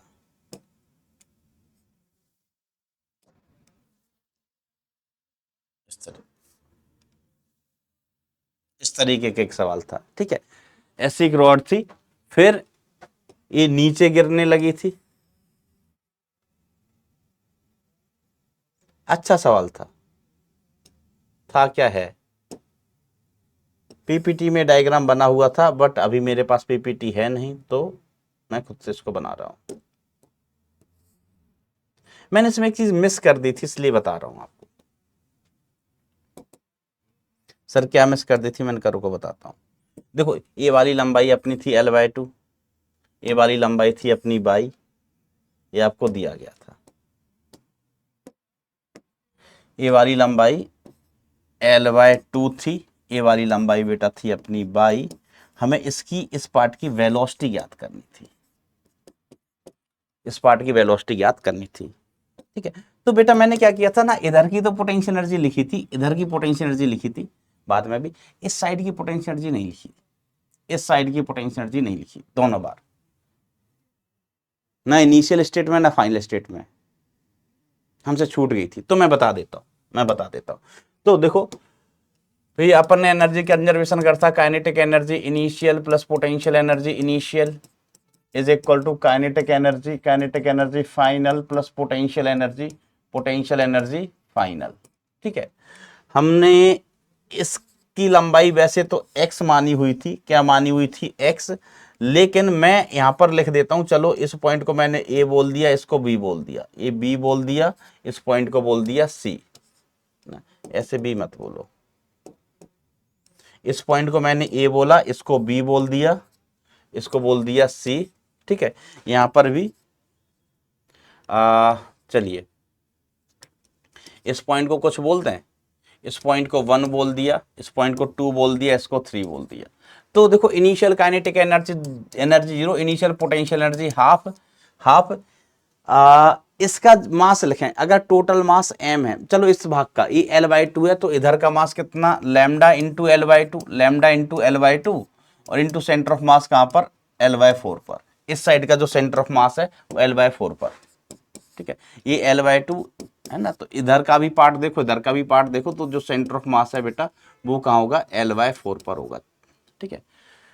तो ये इस भाग की पोटेंशियल एनर्जी लिख दी, इस भाग की पोटेंशियल एनर्जी में अलग अलग, वैसे एक साथ भी लिख सकते थे दोनों का ऐड करके सीधे सीधे, है ना, दोनों को एक ही मान लो, एक ही जैसे हैं, दोनों को एक ही मान लो, डायरेक्ट भी लिख सकते थे, लेकिन मैं अलग अलग करके ही लिखता हूं, क्योंकि इस साइड आपको अलग अलग करके ही लिखनी पड़ेगी।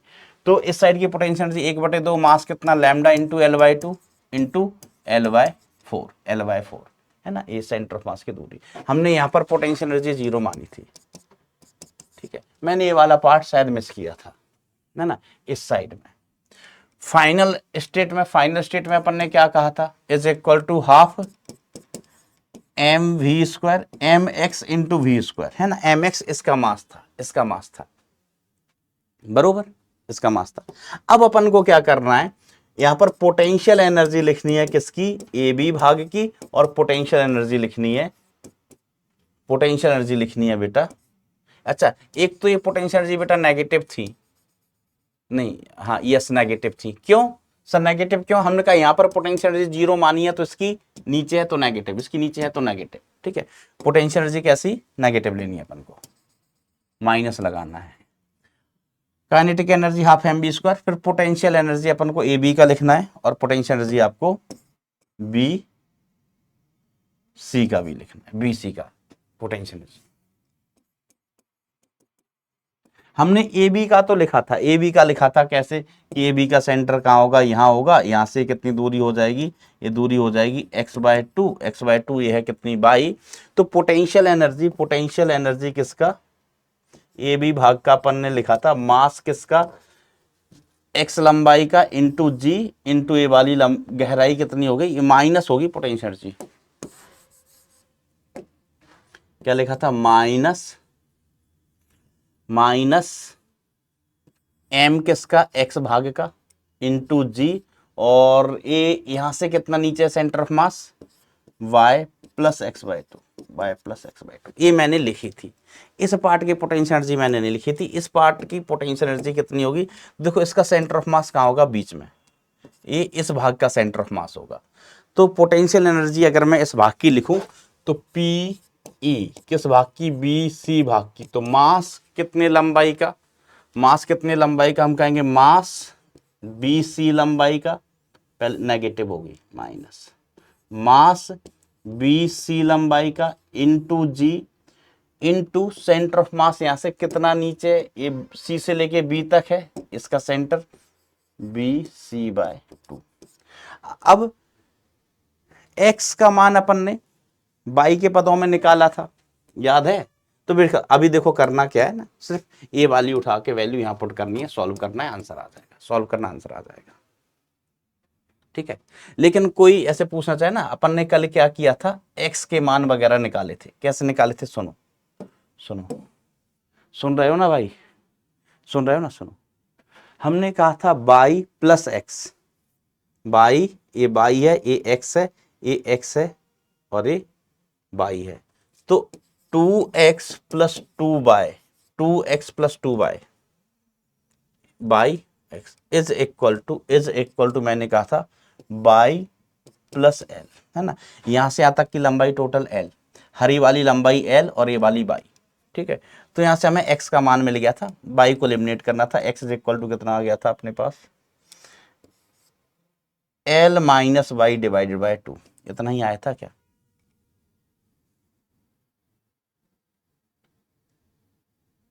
l minus Y divide by 2। एक तो हमें x के मान की आवश्यकता थी, यहां पड़ेगी, है ना, mx में भी पड़ेगी, यहां भी पड़ेगी। bc कैसे निकालोगे मास्टर, bc कैसे निकालोगे, तो हमने कहा लो फंस गए। तो यहां तक y है और ये x है। BC बराबर क्या है, y प्लस एक्स।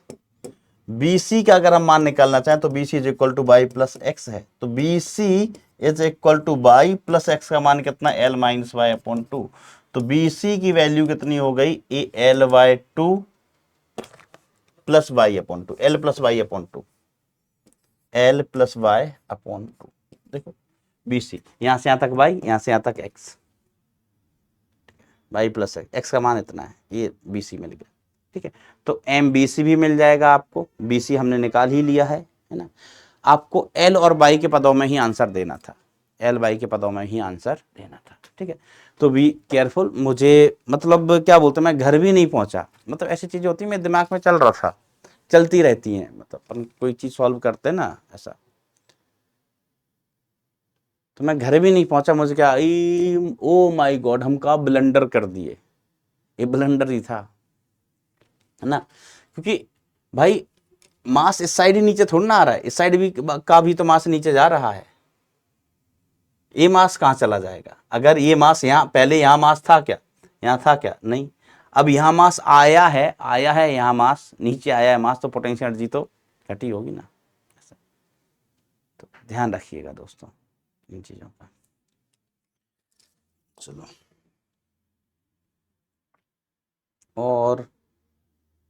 और इसमें मैं आपको क्या बता सकता हूँ, हाँ एक क्लास से बेटा हीट बैंक वाले क्वेश्चंस, हीट बैंक वाले क्वेश्चन रिवाइज करना, वो अपन ने सफिशिएंट करवाए हैं और वो एडवांस पॉइंट ऑफ व्यू से ही हैं। हीट बैंक वाले क्वेश्चंस,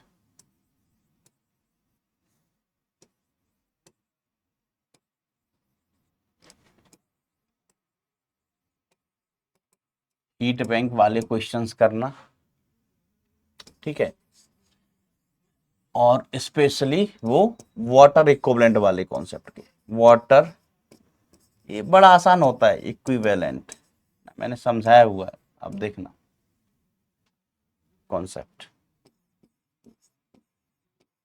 वाटर इक्विवेलेंट कॉन्सेप्ट ये करना। ठीक है,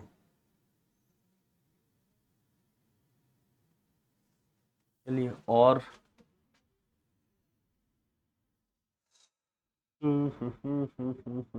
और कोई क्वेश्चन ढूंढो, कोई बढ़िया मिले। अच्छा, जैसे और भी ये सवाल है हमने क्लास में करवाए हैं बेटा, ये करवाए, फिर ये हम थर्मोडायनेमिक्स में और देख लेंगे, थर्मोडायनेमिक्स वाले चैप्टर में।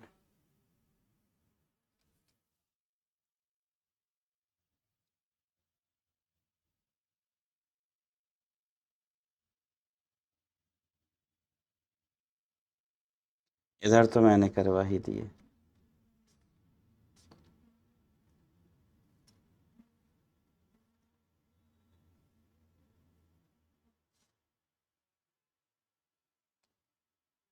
अच्छा, एक चीज याद करो बेटा, अपन ने एक रॉड का सवाल किया था, रॉड में है ना, थोड़े से ठीक ठाक से सवाल, रॉड के थोड़े से ठीक ठाक से सवाल।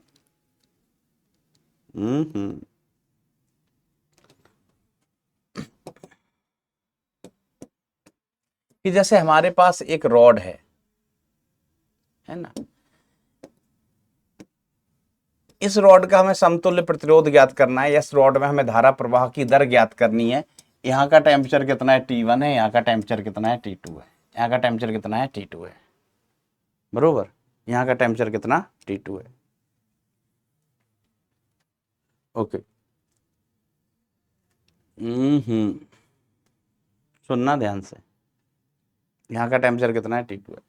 अब वैसे तो यह आसान होता है, लेकिन कभी इसकी जैसे चालकता है, चालकता हम कह देते हैं, चालकता आपको दी गई है कुछ कांस्टेंट टाइम्स, हमने कहा यहाँ पर कांस्टेंट है क्या, K1 x plus K2, K1 x plus K2, है ना, ये इसकी चालकता दी गई है।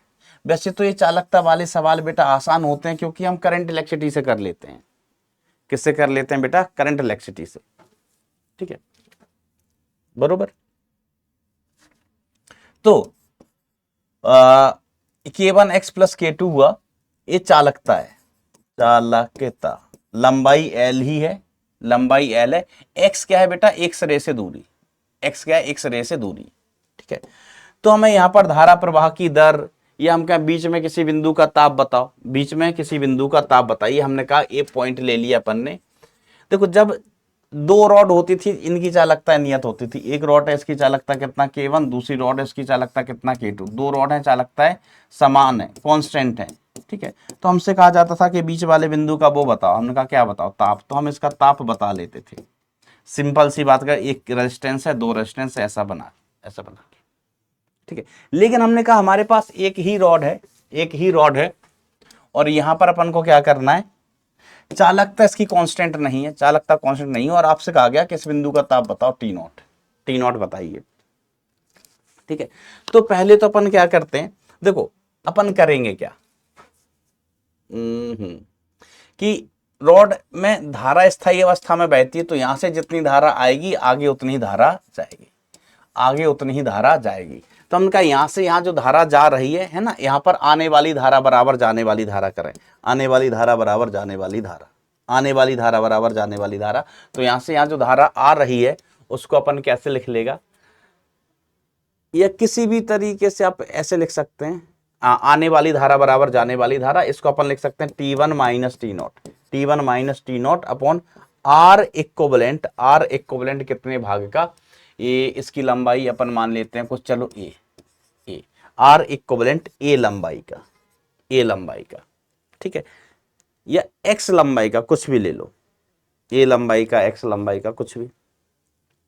और इस आई को हम यहां से यहां भी लिख सकते हैं, यहां से यहां भी लिख सकते हैं, और इस आई को हम ऐसे भी लिख सकते हैं कि T1 minus T2, T1 minus T2 upon R equivalent किसका, पूरी रॉड का, पूरी रॉड का एल लंबाई का, एल लंबाई का लिख सकते हैं ना, कि यहाँ का ताप T1, यहाँ का ताप T2, धारा यहां से यहां जा रही आई, तो सीधा सीधा अपन लिख सकते हैं तापांतर अपॉन प्रतिरोध। और आप चाहो कभी जरूरत पड़े तो इसको ऐसे भी लिखा जा सकता है T0 minus T2 upon R equivalent कितने लंबाई का, ए यहां से यहां तक है ना, ए लंबाई कितनी हुई,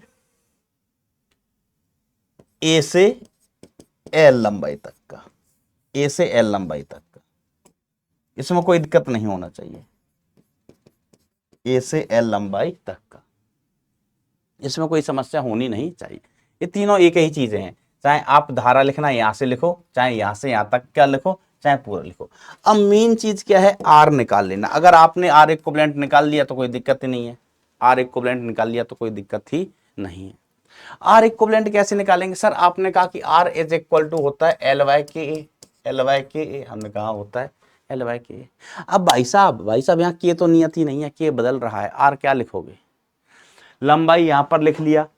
अब इस भाग के लिए के अलग, ध्यान देना, इस भाग का के अलग होगा, इस भाग का के अलग है, लगातार बदल रहा है, के लगातार बदल रहा है, के लगातार बदल रहा है। तो अपन ऐसे केसेस में क्या करेंगे, यहां पर एक छोटा सा टुकड़ा काटेंगे, रॉड के अंदर एक छोटा सा टुकड़ा काटेंगे, रॉड के एक सिरे से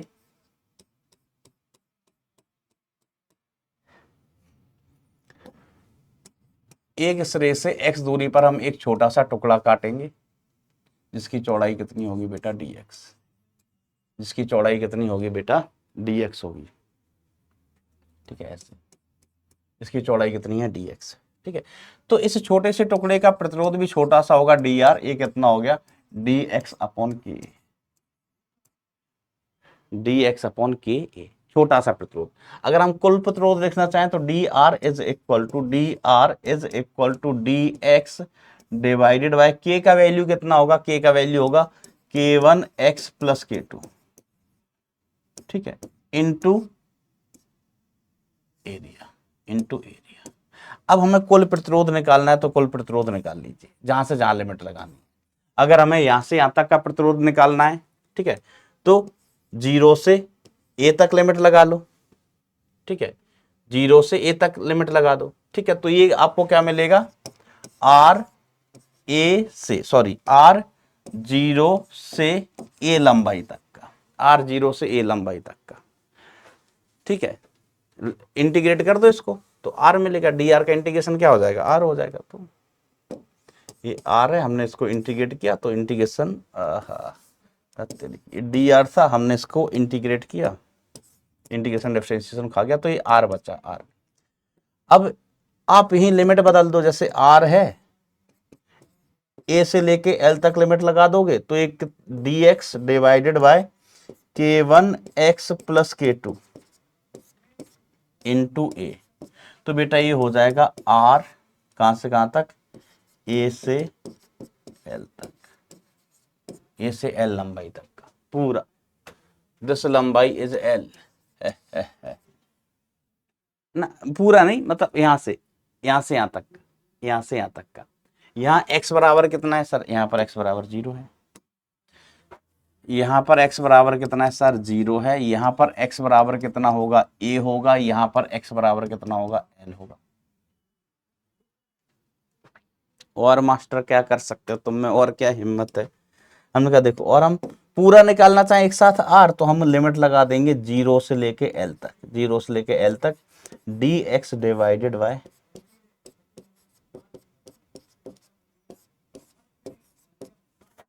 ये प्रतिरोध आपको मिल जाएगा 0 से L लंबाई का, मतलब पूरा प्रतिरोध 0 से L लंबाई का प्रतिरोध वाला बन जाता है। बेटा इसमें ना आरसी सर्किट भी बन जाता है, इसमें क्या बन जाता है, आरसी सर्किट।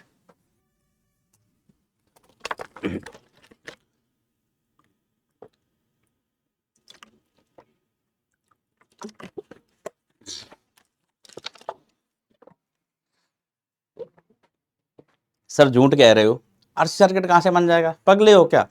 आओ दिखाते हैं, आओ बच्चों तुम्हें दिखाएं झांकी हिंदुस्तान की। अच्छा आरसी सर्किट में होता क्या है, प्रतिरोध होता है, कैपेसिटर होता है, बैटरी होती है। बैटरी किसके लिए, धारा बहाने के लिए। यहां से क्या बहती है धारा, कितनी होती आई, मान कितना होता है D Q by D T, D Q by D T आवेश प्रवाह की दर। यहाँ पर क्या स्पेस संचित होता है सर, यहाँ पर संचित होता है आवेश। हमने कहा एक उठा लो रॉड, एक उठा लो रॉड, रॉड में लगा दो बैटरी। सर रॉड में काहे बैटरी लगाओगे, हमने कहा ना कि मास्टर तुम पगला है, हमने कहा था मास्टर तू पगला है। हमने कहा बैटरी लगा दो, मतलब टेम्परेचर डिफरेंस, ये T1 ये T2, ये T1 है ये T2 है, ठीक है टेम्परेचर।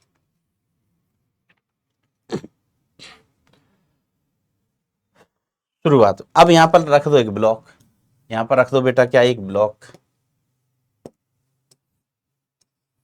यहां पर एक ब्लॉक रख दिया। इसका द्रव्यमान कितना m, विशिष्ट ऊष्मा कितनी s, विशिष्ट ऊष्मा कितनी s। तो यहां से जो धारा चल के आ रही है, यहां से जो धारा चल के आ रही है वो सूखता जाएगा, मतलब क्या बोलते हैं, धारा जो आ रही है ऊष्मा आ रही है, ऊष्मा ही स्टोर करता जाएगा। ब्लॉक है ना, कोई ब्लॉक है उसको हम ऊष्मा देंगे तो वो गर्म होगा, मतलब ऊष्मा को अपने अंदर संचित कर रहा है, वो संचित कर रहा है। तो यहां से ऊष्मा प्रवाह की दर क्या है, D Q by D T. यहां से ऊष्मा जा रही है इसके अंदर, यहां से ऊष्मा इसके अंदर जा रही है और इसके अंदर स्टोर होगी, इसके अंदर क्या होगी बेटा, ऊष्मा स्टोर होगी। तो ऊष्मा प्रवाह की दर हमने लिखा D Q upon D T, D Q upon D T बराबर कितना हो गया, L Y sorry temperature difference delta T by R equivalent. R तो बेटा इस रॉड का, अगर के नियत है तो आर तो कोई दिक्कत वाली बात नहीं है। आर इक्विवेलेंट कितना हो गया, एल वाई के ए हो गया, एल वाई के ए।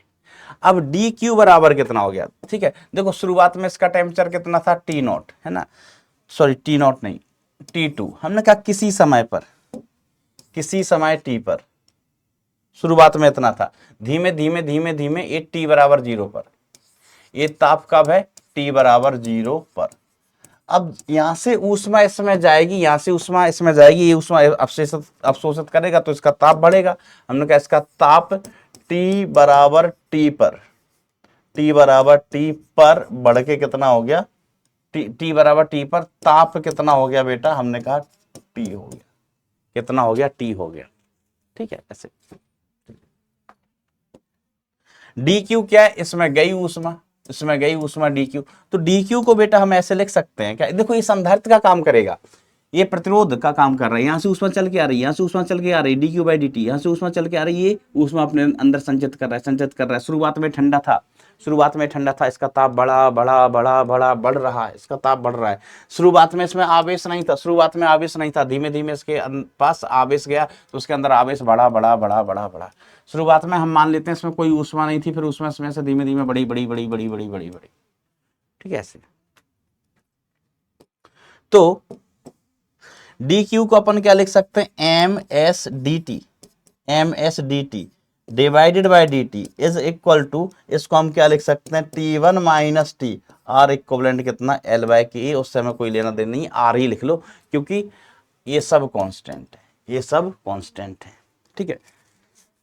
तो ये D T upon T one minus T, T one minus T is equal to 1 upon M S R into D T, into D T. इसको इंटीग्रेट कर दो भाई साहब, इसको इंटीग्रेट कर दिया जाए, कैलकुलेशन बस देख लेना, इसको इंटीग्रेट कर दिया जाए तो सर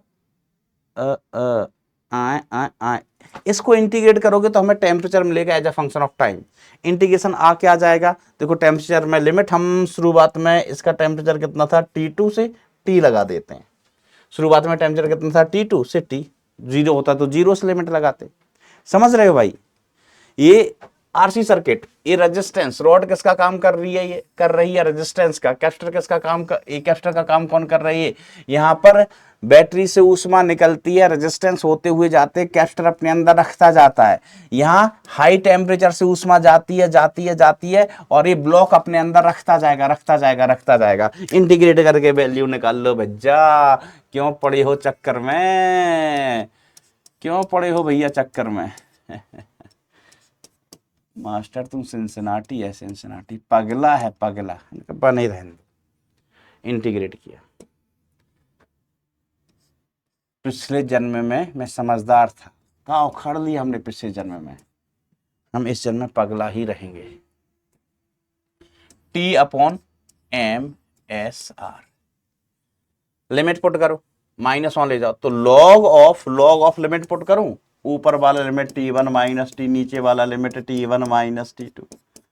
बेटा सिद्ध करके बता दूं, सारी चीजें आपको दिखाई देंगी कि हाँ मास्टर ऐसा हो रही है। MSR, MSR क्या बेटा, MSR सुनना मास्टर की बात, एंटी लॉग ले लो, T1 minus T is equal to, antilog लेने के बाद T1 minus T2 into E to the power minus T by MSR।